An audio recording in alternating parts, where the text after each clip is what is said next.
Hello, hello. Welcome. My name is Spencer List. For those of you who don't know, welcome to the live stream. And we're going to get right into it shortly. If you are watching live, feel free to comment what state, maybe what city you're watching from. I'd love to know where you're watching from. I know I've spoken to a lot of you who are in New York. There's a lot of things going on this month and even this week. And if you're watching the recording, welcome. Glad you could join when it was available for you and your schedule. So today we're going to talk about more executive compensation, trailing on what we talked about last week. So feel free to ask questions in the comments. And this week is a little bit different. I'm on LinkedIn, my Facebook group, and on YouTube. So I will occasionally check to see if there are any comments along the way. But feel free to say hello where you're watching from and ask any questions, and I will certainly stop and answer them. And then, of course, at the end, answer your questions as well. So let's start. Today we're talking about how to read and evaluate your executive compensation package. So last week we talked about what changes when you move up in your career to director, VP, SVP. Any type of executive role, a lot of things change. And one of them is how you get paid. And it can get really complex and confusing really quickly. You're going to start hearing a lot of terms you've never heard before, and the way you get paid just is no longer just salary, right? It's not just cash in your checking account. And you have to be a little bit more active participant in your compensation and start making some really important decisions that could drastically change your long-term financial plan in a good way. But also we don't want to mess it up, and we want to maximize all the opportunities that you now have available to you so you can achieve your financial goals. So for those of you who don't know me, my name is Spencer List. I'm a certified financial planner, and I was a professional musician for almost 20 years. I played all the saxophones and woodwinds, have a master's in jazz studies, and now I'm a holistic financial life planner for music executives. I'm not a big fan of small talk or holidays, probably because I was born 5 minutes before Christmas, and I am caffeine free, so we can go to coffee, but I will not be getting one. But you're more than welcome to get coffee. I understand why people like it. Outside of music, I enjoy woodworking, and I grew up playing hockey. So I'm in Dallas, so I follow the Stars. I'm an MF Doom superfan. It's my favorite artist of all time. But I do like a lot of other 90s hip-hop, underground hip-hop, and then, of course, jazz is what I studied. So a lot of contemporary stuff there. But really, I just like any good music. And I'm also a husband and father of a now 6-month-old. So life has changed drastically in our family recently. So this time I will keep it really short because we have a lot to cover today. But why is a former professional musician now a financial planner? It's because of this screenshot. I was playing at the highest level, playing with household names, playing on a lot of albums and records. I was making a living just from performing. I wasn't teaching at this time. I was really achieving my dream and my goal. And I came home from a tour with just $67 to my name. And I had been saving. I always had enough savings cushion. And I felt like I was never really living paycheck to paycheck. I thought I was doing everything I should be with my money. Turns out I was missing out on a lot because I just had no idea. So I felt vulnerable and scared and unworthy. I spent my whole life, building this career and life that I thought I wanted. And it turns out that it wasn't affording me the lifestyle that I wanted, the way I was approaching it, not only music, but also money. So I started teaching myself everything I could about personal finance through books and podcasts. And I just sort of DIY changed my life. And I implemented everything I learned, and things changed quite quickly. Built up an emergency fund, started saving into a retirement account for the first time, and my income increased because I improved my mindset around money. And then I also bought my first property about 18 months after this day. So a lot changed. I really took a lot of action and it really works. And of course, that's almost 10 years ago. So our net worth is drastically better than this now. Our family is much better off than we were then. And I credit it to financial literacy. So that curiosity led me to want to learn this stuff from the professionals. And so I ended up, long story short, becoming a certified financial planner and starting my own firm for the music industry. So I also do free financial literacy and education to the music industry and pro bono financial planning sessions to those facing financial hardship. So quick disclaimer, anything that we discuss today is strictly education. None of it is personalized financial advice. I need to know everything about your family, your goals, your values, your priorities, your relationship with money, your money story, all the above to actually give you any advice. So some of this might not be relevant to you and might not be a good idea for you to implement. So we're just going to be educating so you can learn what these terms mean, what to look out for, so you have a better understanding of what's going on in your situation. Feel free to ask questions, and then of course we can talk privately outside of that. But none of this is actual advice for your personal situation. Okay, components of executive compensation. So we've got benefits and perks, equity compensation, performance bonuses, and base salary. So base salary, good baseline to start with. You're probably used to this. It's fixed compensation that you get every 2 weeks or twice a month. Usually those are the main ways people are paid, and money just hits your checking account, right? You're pretty used to that. The other three are usually what is new when you move into executive roles. So performance bonus, could be annual, could be quarterly. It really depends on your company and your agreement and arrangements. And sometimes it's a fixed amount, sometimes it's a percent, sometimes it's based on how the company's doing, and sometimes it's just discretionary. So the CEOs or the C-suite, whoever, the board decides, hey, we want to give out X to all of our employees because of Y or Z, right? So there's a lot of different situations depending on what company you work at. But those bonuses are typically also just cash. So it will usually be its own pay. It will have its own pay stub. Usually, in most cases, they will withhold the tax, but sometimes they don't. So you have to make sure that you're on top of that, especially when it's like a lump sum big payment. And you also need to check and coordinate if those bonuses are automatically applying any retirement contributions that you've set up. Typically, you'll set up a percent of your salary into like your 401k, for example. And some companies will apply that percentage to your bonus as well. So there is some planning to be done around there. And some of them don't automatically apply that percentage. So you definitely want to coordinate that and understand how your company operates there.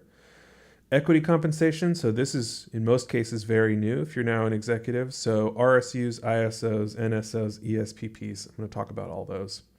And then also deferred compensation. And then benefits and perks. So sometimes when you move higher, you might get some more benefits that other employees do not have access to. So we'll talk a little bit about that. Really depends on your company. Every company is different. And some of those benefits might make sense to take advantage of. Some of them might not. That really depends on your personal situation. But these are the main ways. So what you're starting to see, you'll see under performance bonuses, you see annual or quarterly incentives, right? So incentive is a key word here. Above your salary, a lot of your compensation is incentive based. And one of the incentives you need to understand is that with equity compensation, where they're paying you in the form of just straight up stock or the option to purchase stock, either at a discount or at a lower price than the current price. With vesting, which I'll explain here shortly, where you might have the option to buy these stocks, but your ability to actually exercise them, you have to wait 1, 2, 3, 4, 5 years for these options to vest and become yours, right? So this is now incentivizing you to continue working at the company. So you are compensated more as you move up in your career, you are also incentivized to stay there. So if you ever leave, in most cases, a lot of those unvested forms of compensation go away, right? So we call those the golden handcuffs. Okay, they're really nice, really shiny. They're worth a lot, but they've got you handcuffed to the company in a sense. So there's some planning to be done there if you're ever deciding to change careers or leave companies. What's the trade-off there, right? And then it's these forms of compensation are also incentivizing you to perform and be productive at the company, because in these forms of compensation, for the most part, when the company does better, these forms of compensation are more valuable, right? So there is a psychological component where you are now more an advocate for your company and you're more vested in the success of your company. Now, how much you individually or one employee has on the impact of the company, it could be a lot, it could be negligible, right?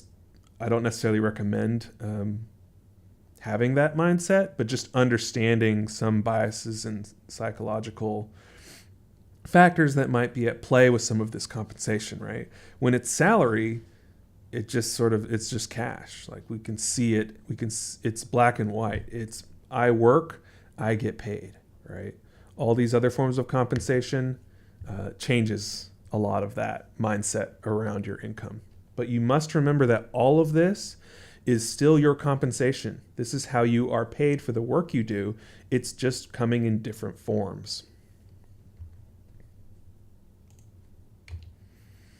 Okay, some critical elements to review: vesting schedules, expiration dates, clawback revisions, tax timing. So vesting schedules, I mentioned this, every company and every stock plan has different vesting schedules. Sometimes the same will go for if your company does a match for your 401k, there might be a vesting schedule. So let's do a quick example. Let's just do your 401k match. Let's say they match 100% of your contributions up to 4% of your salary. So if you do 4% of your salary, your company will also contribute 4% into your 401k. What they might do is say, the company contributions we've made to your 401k do not become yours unless you stay at the company for 1 year, for 12 months. Now that does two things. It incentivizes you obviously to stay, right? That's a good thing for the company, but it can also incentivize the company to let you go. Now I'm not saying they would necessarily do that if the rules were 1 year, but you have to remember that all of these rules have two sides to them. So I've definitely seen that happen where people have stock option packages that vest over 4 years. And, of course, not accusing any company of actively doing this, but somehow the employee gets laid off before that last vesting happens, right? Certainly not saying that that's on purpose, but you have to understand that from the company's point of view, it may make financial sense to do that, right? So vesting schedules, most vesting schedules run around 4 years. The most common one I've seen there are two common ones, is it'll be 4 years, but you'll get the first 25% will happen after year one, and then the rest happen monthly. And so the other 75% is divided among the last 3 years, but each little percent happens every month. So you're slowly getting more and more as time goes on. Another common one is that it'll be a cliff vest, meaning after 4 years, all of it vests at one time. But there are lots of different vesting schedules. Every company, every package is different. So you need to make sure you understand how that works. Expiration dates.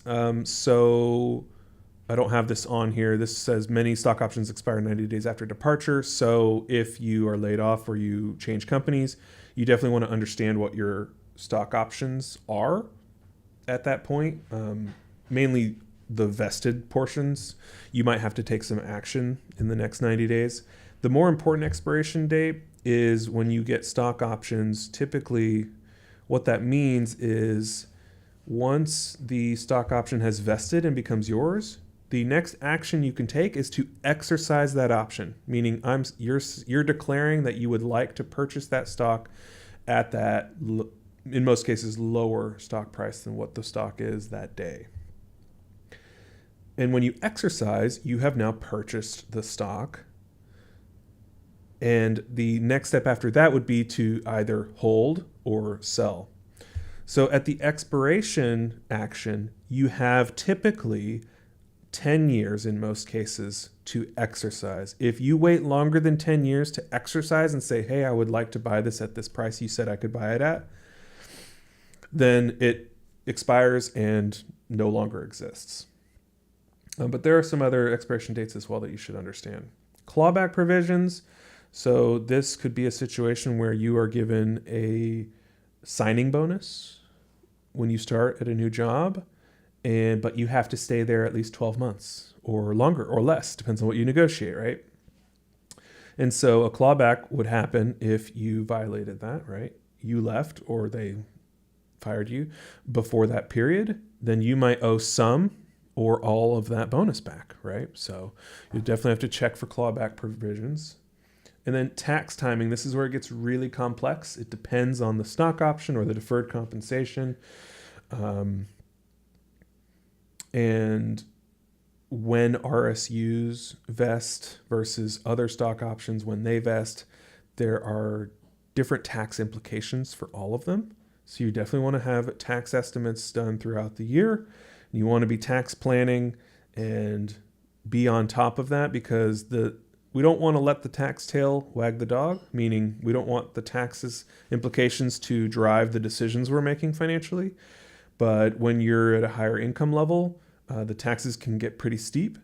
So understanding the tax implications of your decisions is really beneficial when you're in some of the higher brackets. So there is that trade-off of the tax versus the value you're getting from exercising or deferring your compensation. It really depends on your personal financial situation, your goals, your values, priorities, etc. And that is how we answer that question. It's not just a tax question. Okay, I'm going to do a light overview of some of the equity compensation, and then I'm going to go through a couple examples with some of the language you might see so that you can start to understand some of the terms. So an RSU is a restricted stock unit.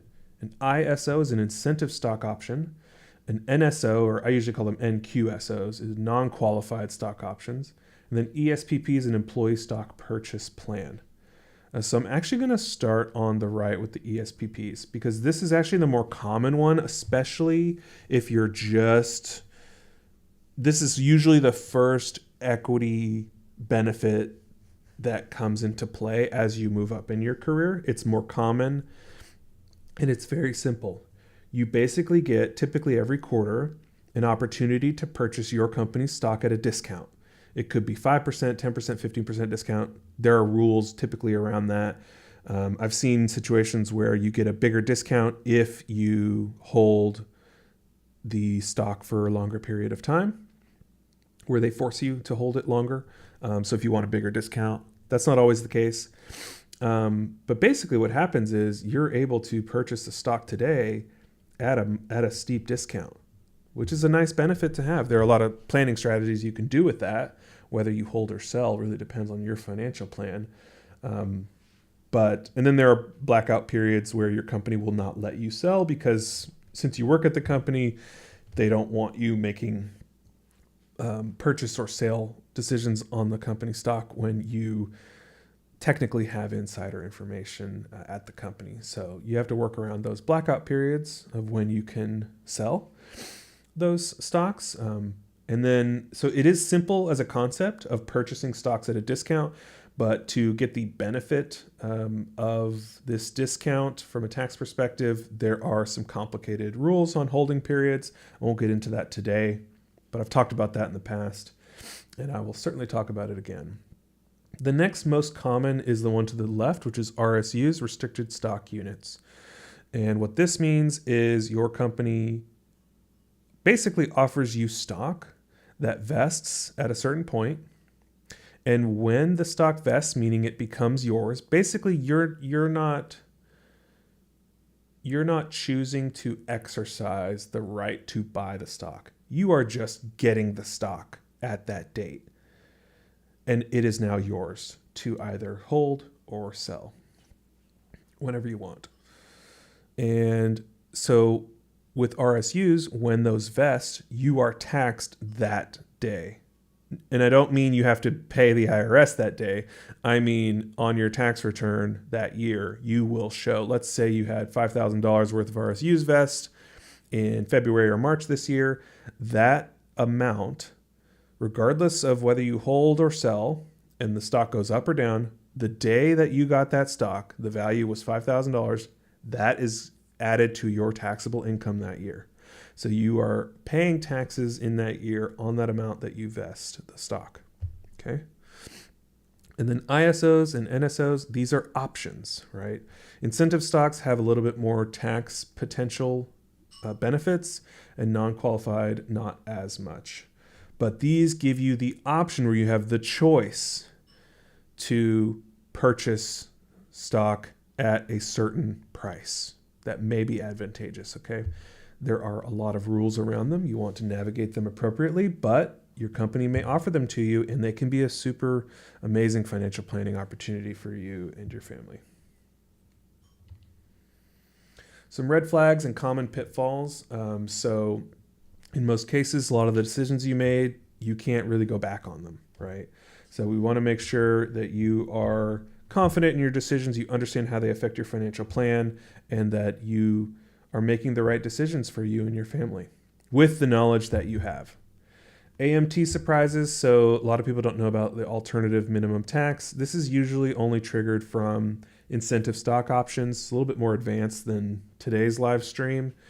But when you exercise incentive stock options, it could trigger the alternative minimum tax. It's basically a separate tax calculation that happens every year you file. And if it brings you over the threshold, you might owe more tax than you otherwise would have. So it could be a pretty big tax bill. So you just want to be aware of that if and when you're deciding to exercise incentive stock options. Poor diversification. So this is common with executives who are mostly paid. Eventually what happens is most of your pay becomes bonuses, stock options, and other forms of equity, like I've mentioned, right? Where your salary typically stops at your salary typically isn't going up to $500,000. It's usually going up to a certain number, and then anything above that is usually in the form of equity, right? So what happens is, or what can happen is your net worth is really tied up in your company because a lot of your compensation is now in the form of your company's stock. So not only do you have a ton of company stock all of a sudden, which, is great, but your livelihood already depends on this company because they pay your salary, right? They provide benefits. And so you spend all of your time, not all of it, but a lot of your time at the company and around the people that work at the company, right? So you already have a lot invested in the company, and a lot of your financial plan relies on this company. So to have even more company stock in your investment portfolio, it can really take over your net worth. And so we definitely want to make sure you're properly diversified.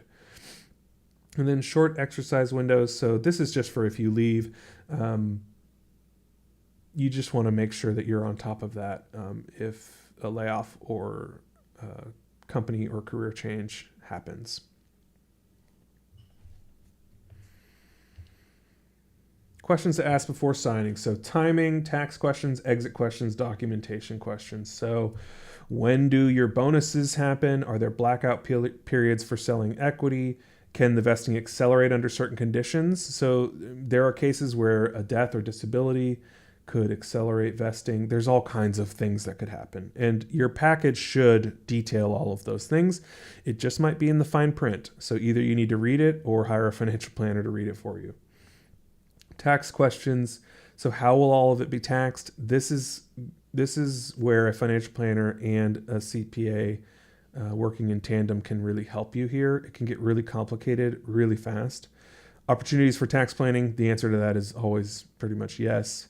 Will the company help with tax consequences? So in most cases, the company, they have sort of rules of thumb of what they're withholding. And a lot of times, especially with equity compensation, the automatic withholding is not enough. I think any equity compensation below $1 million is automatically withheld at 22%, and any equity compensation above $1 million is 37%. I could be wrong on that exact number. In most cases, your equity compensation is below $1 million, but 22% is typically not enough, especially if you're in the 37% tax bracket. A lot of this income is going above into that 37% bracket. And so it's getting taxed at a much higher rate. In this case, that's 15% more than what's actually being withheld. So there is, you definitely want to be making sure you're setting aside enough, maybe even making quarterly tax payments. Exit questions. What happens to my compensation if I leave? So you'll see with a lot of the vesting schedules, whether the vesting gets accelerated and everything vests. If you've been there after a certain amount of time, maybe that kicks in, or if any unvested options disappear, right? If the company is acquired, so this happens a lot, especially in the music industry where companies are acquiring each other. This really depends on the company. So I can't really speak to that because it's always changing, but you want to understand what that looks like. So if you think that that's happening at your company, your HR department should be reaching out and letting everyone know, but if they're not, you should be asking. And then any non-compete restrictions. So just making sure you're okay to go to other companies if you do decide to leave. Documentation questions. Can I get examples of actual equity documents? Who can explain sections I don't understand? Sometimes companies will have somebody that can answer these questions, but from a personal financial planning standpoint, a lot of them are not qualified to actually give you any advice. So be careful there. And then actual equity documents, they should be able to provide you like the plan summary of these plans. But then I'll go through some sample language here in a moment. So in a moment being right now. So here is an RSU grant award letter. So this is, what the company would send you to let you know that they've awarded you some RSUs. So dear employee, we are pleased to inform you that you have been granted an award of 2,500 restricted stock units under the company 2025 Equity Incentive Plan. Each RSU represents the right to receive 1 share of company common stock upon vesting, subject to the terms and conditions outlined below. And typically there's a lot of stuff outlined below. And in this case, the vesting schedule is 25% of the RSUs will vest on the first anniversary of the grant date. So that's after 1 year. So let's say the grant date, we've got that next. With the remaining 75% vesting in equal quarterly installments over the following 3 years, contingent upon your continued employment with the company. So that's already telling you have to stay employed for this to continue vesting, right? And the 75% remaining after the first year is vested quarterly. Okay, so every 3 months, another piece of that 75% is going to vest to you, which means you will be taxed each time. And really what that means is at the end of the year, you'll add up all the vesting that you got. So if the stock price changes every time the vest happens, that will change the value that is added to your taxable income, okay? So in this case, the grant date is January 1, 2025, and the vesting start date is January 1, 2025. So that means what this should actually say is that the vesting technically starts on the same day, but the first 25% will vest on January 1 of 2026, okay? So vesting begins, you've started vesting, but it doesn't happen until 1 year later, the first 25%. And then expiration date, there's no expiration. You just get the stock. It's just yours, okay?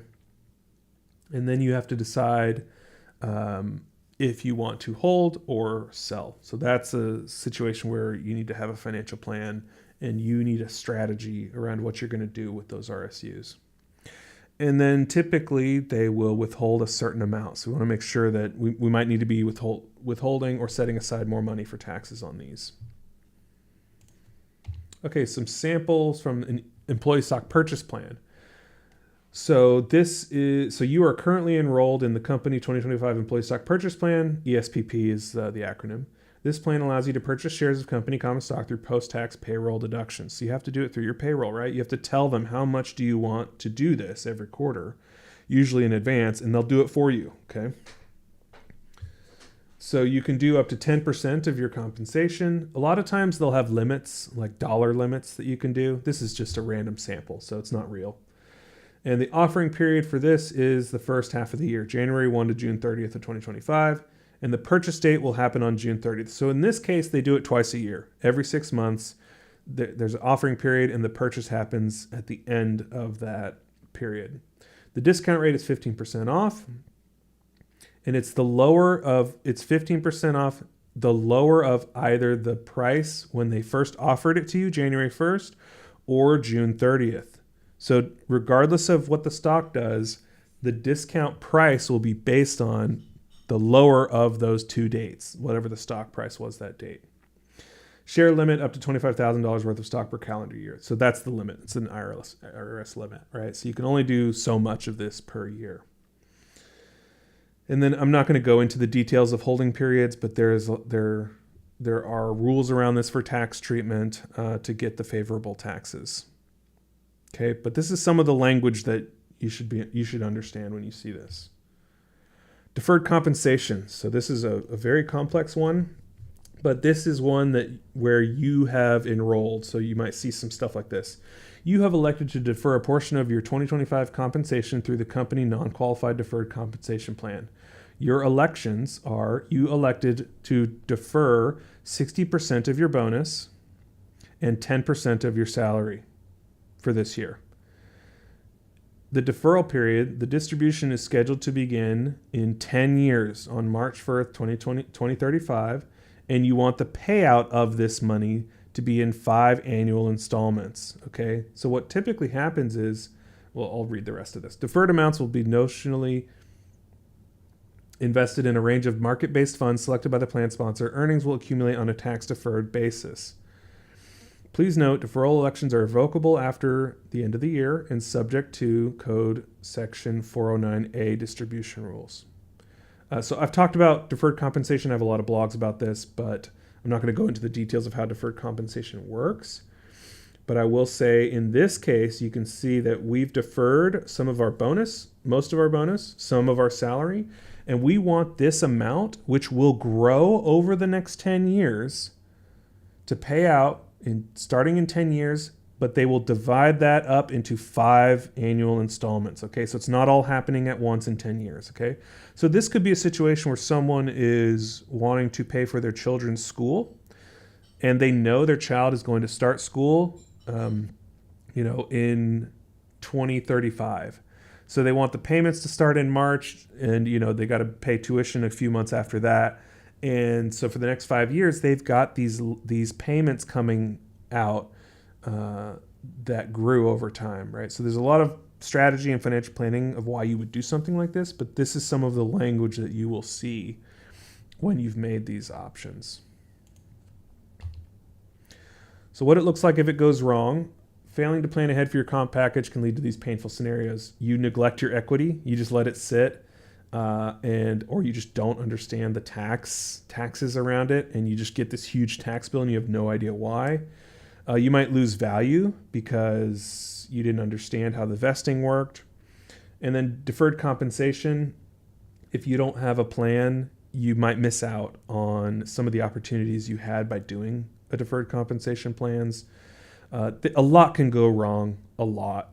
And big painful numbers can happen. So you definitely want to make sure that you're doing this right. What it looks like if it goes right, you have a clear understanding of all your forms of compensation, and you understand the value of all of those forms of compensation. You understand the timing of when you need to make elections, when you need to deal with taxes, and reminders, right? Because you might need to take some actions based on your strategy. If your strategy is to exercise and sell right away, you need some reminders that tell you, hey, I need to go log in here and do this thing real quick, okay? Intentional decisions. So you're making deliberate choices that align with your goals. You're not just guessing and just sort of throwing numbers in the wind and not knowing how they impact your financial plan or your life. And strategic integration. So you understand how each of these things fit into your long-term plan. All of these forms of compensation have different purposes in your financial plan, and you need to understand those.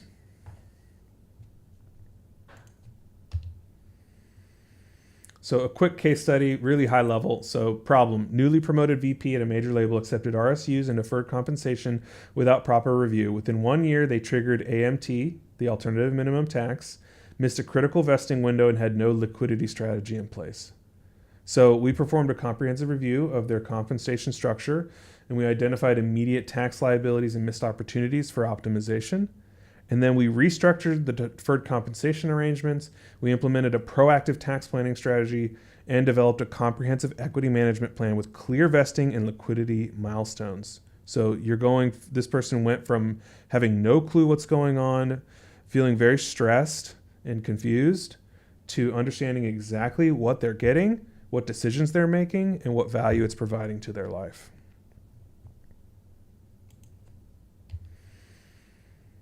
So you need to assess your current package, which can take some time, but it's worth it. This is a lot of money at stake. You need to note the vesting schedules, the expiration dates, and tax implications.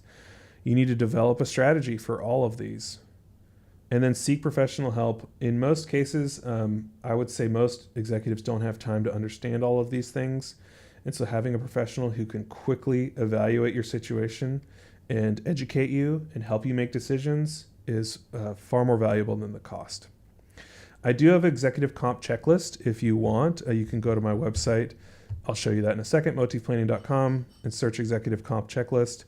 And you can download that for free if you join my newsletter. And that's a great place to start. But of course, you can ask questions and we can talk about your unique situation. So really quickly, my firm is Motif Planning. So I do financial planning for music executives and just any executive really. But I'm flat fee, advice only, and holistic. So I don't have any hidden costs. I don't sell products. I don't make commissions or kickbacks. I do not manage your assets. So I'm advice only, meaning I show you how to invest your own money. I don't take custody of your money. And I'm holistic. So we're not just talking about your investments. We're talking about your equity compensation, your employee benefits, your cash flow, your insurance, lifetime tax planning, estate planning, major life decisions, college planning, literally every part of your financial life. So if you want, you can schedule a free consultation, see if we're a good fit at motiveplanning.com. Just click the schedule a call, and I'd love to hear your story. If we're not a good fit, I will certainly recommend you to someone who is. But I'd love to meet you. Okay, Q&A. I'm going to check and see if we have any comments. So give me 1 second, and I'll come back and answer those if we got them. But you can connect with me, motiveplanning.com. I've got my website, has all my services, fees, planning process, FAQs, etc. But I also have, if you click education, I've got a whole blog with tools, just unlimited resources there. And then also you can click resources is where you can sign up for pro bono planning or recommend someone to do that. You can follow me at Spencer List. I'm mainly on LinkedIn, but you can typically find me anywhere else as well. You can email me, spencer@motiveplanning.com, and then also subscribe to my newsletter. The best way to do that is just to go to my website. It's just at the bottom, but it's pretty much everywhere as well. So I'd love you can get notifications of new blog posts, resources, tools, updates, just constant resources. So let me check real quick to see if we've got any questions. I got to check all 3 places now.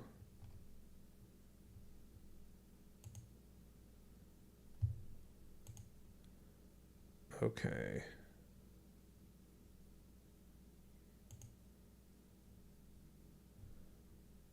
I don't see any. So I will have the recording will stay up, I think, on all 3 of these platforms. And I hope to see you all next week. Feel free to email me your questions if you're watching the recording, or comment, and I'll see the comment and reply there. And I hope you all have a good rest of your day.